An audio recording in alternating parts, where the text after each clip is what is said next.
Y entonces se puso en una balanza la riqueza y los impuestos. Y había un gran desbalance. Este hombre, que era un puro producto del país de los self-made men, uno tiene derecho a enriquecerse, tuvo como primer revelación periodística este tema de la compartir, de cómo devolver al conjunto de la sociedad lo que le permitió a algunos individuos enriquecerse. Y este es el comentario que hacía este buen ciudadano norteamericano.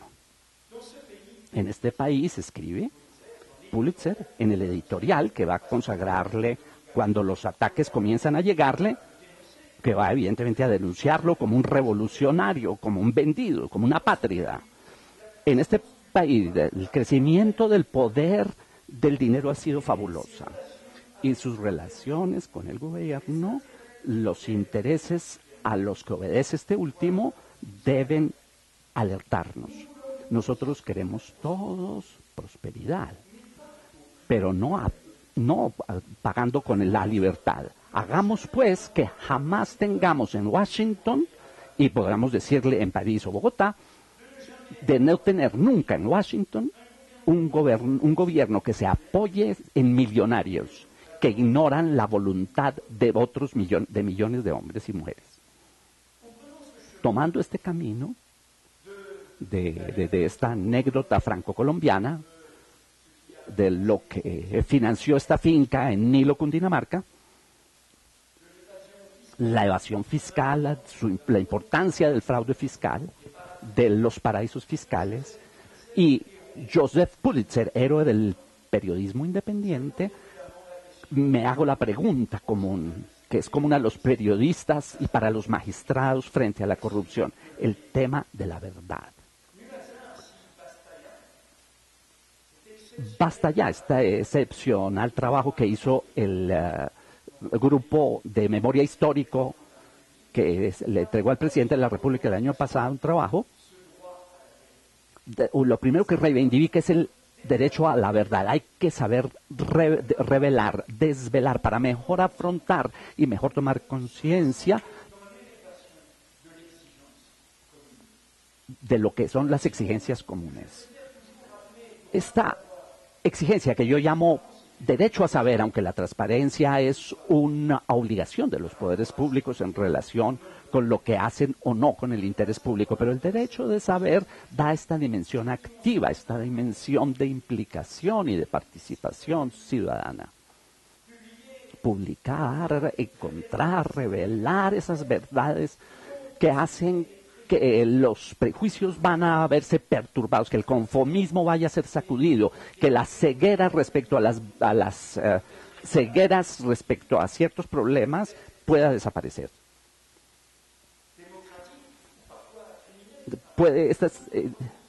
Estas cegueras son criminales en muchas veces. Hay que publicar estas cosas para contribuir al verdadero ideal democrático, que es el movimiento de la dinámica para crear mayorías con ideas comunes, que se unan, que no estén fijos, que no estén inmovilizados en sus orígenes, en su sectarismo.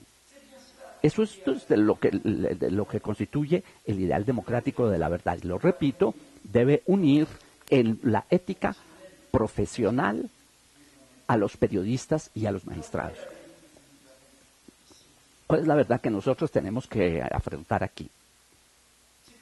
Es que la corrupción no es marginal, está en el corazón mismo de un sistema de dirigencia que promovió el dinero y el poder del dinero como valor central, que la corrupción tiene como motor una antidemocracia. ¿Cuál es el mal primero que mina la democracia?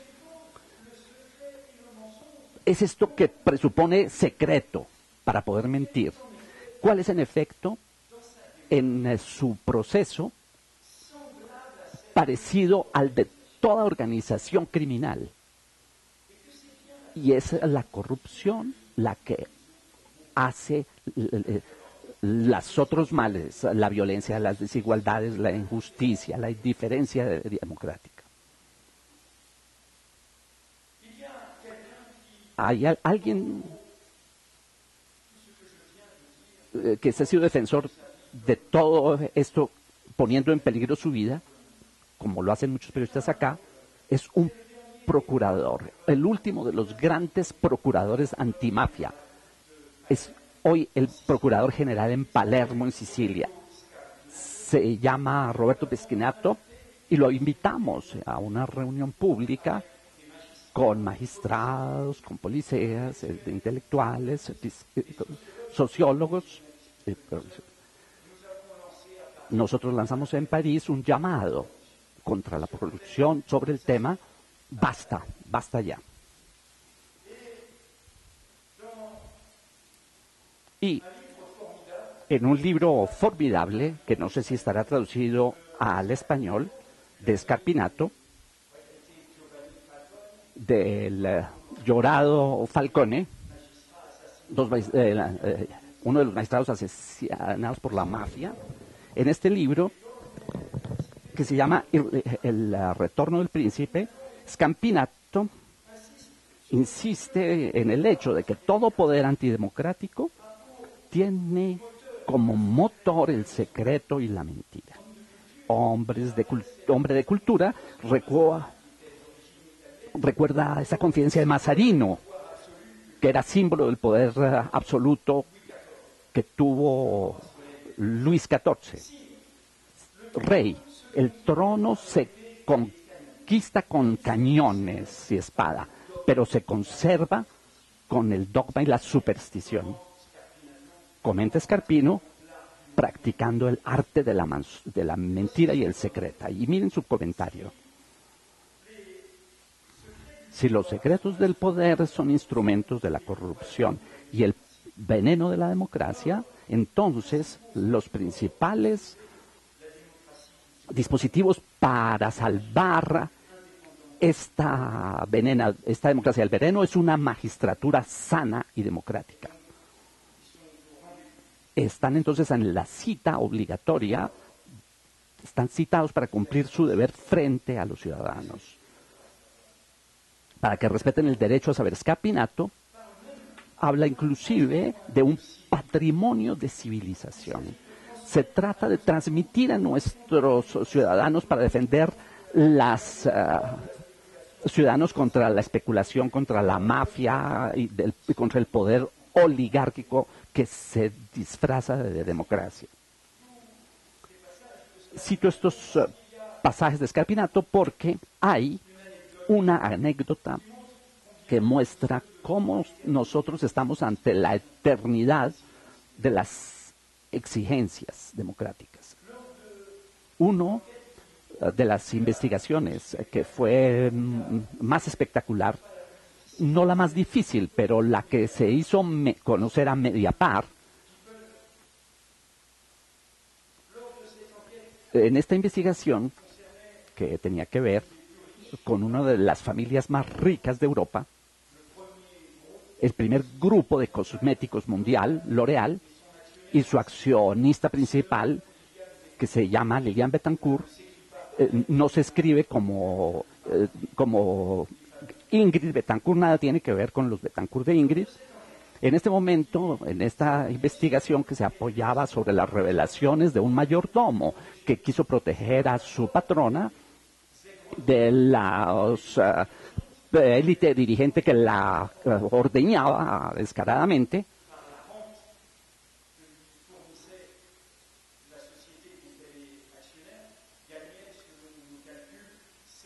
ella ganaba, le entraban 700 francos por minuto, de 700 euros por minuto.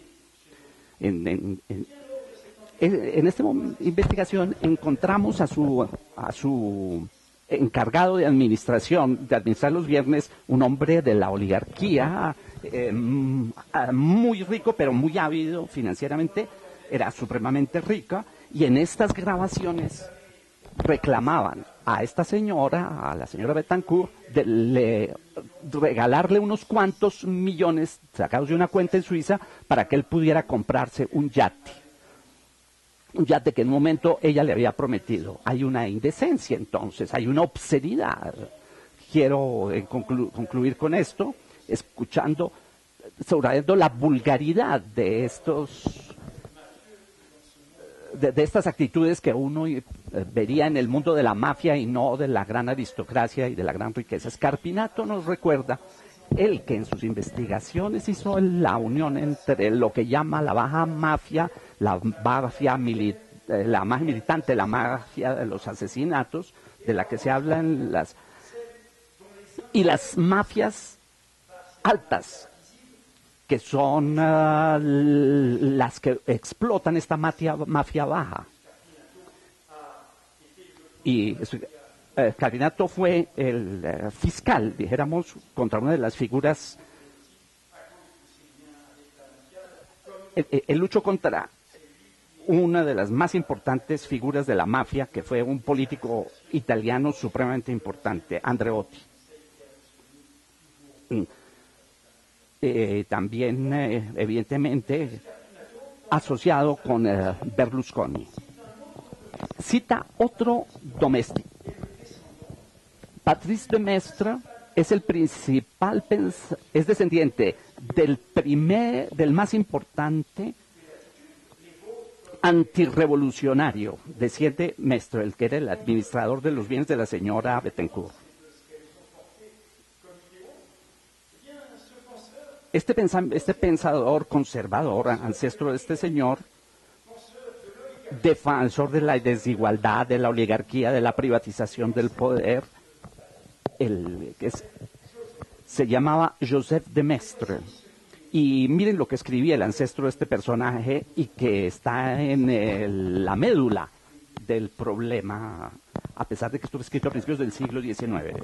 Si la multitud gobierna puede creerse igual a la minoría que creció. No hay ya gobierno. El poder debe estar fuera del alcance y de la comprensión de la multitud. La autoridad debe estar constantemente por encima de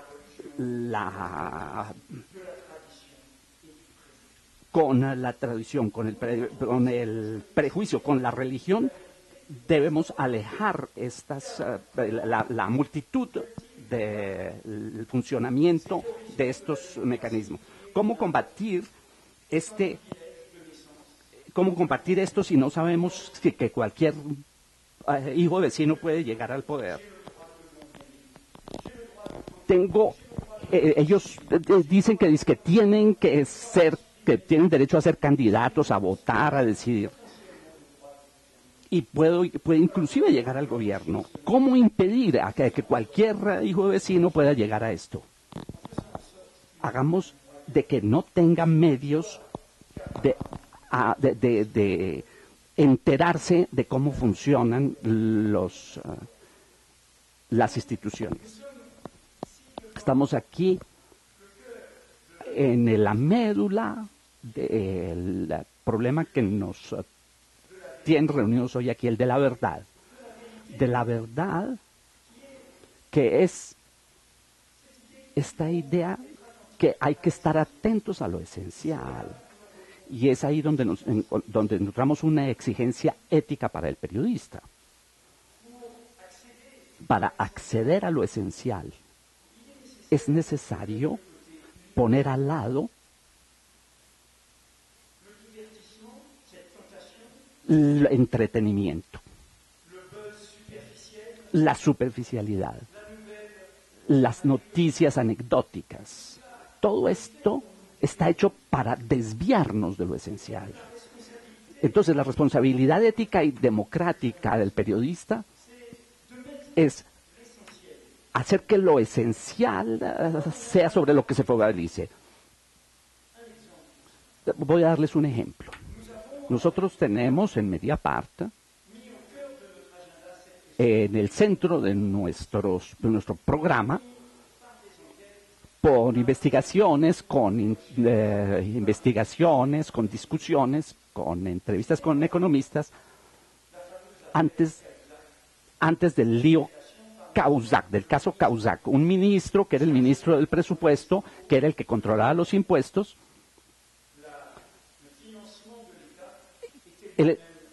Él mismo era una persona que hacía fraude con el gobierno, tenía cuentas secretas en el extranjero. Para nosotros, ese problema no era para nosotros el problema de un ministro para encarnizarnos sobre un pobre hombre político. Era lo que nos interesaba, era la pedagogía de la verdad, puesto que después de 4 meses de negaciones, él mintió ante el Parlamento, ante el presidente, ante el gobierno, frente a nuestras revelaciones, tuvo que reconocer que había mentido y la realidad del fraude, la consecuencia de esto, y que nos debe hacer optimistas y que debe llevarlos a sostener todos los esfuerzos de los periodistas que hacen este tipo de revelaciones, es que la democracia se despertó y gracias a eso se reforzaron autoridades que obligan al conjunto de los elegidos a declarar lo que poseen y a buscar la transparencia en sus finanzas. Es gracias a esas revelaciones que se debe en Francia la existencia de un parqué financiero de policía que tiene armas ya, dientes para luchar contra la corrupción, contra ese crimen contra el interés público. Inclusive, si es insuficiente, fue un paso adelante importante provocado anecdóticamente por un caso político, por un caso periodístico, perdón.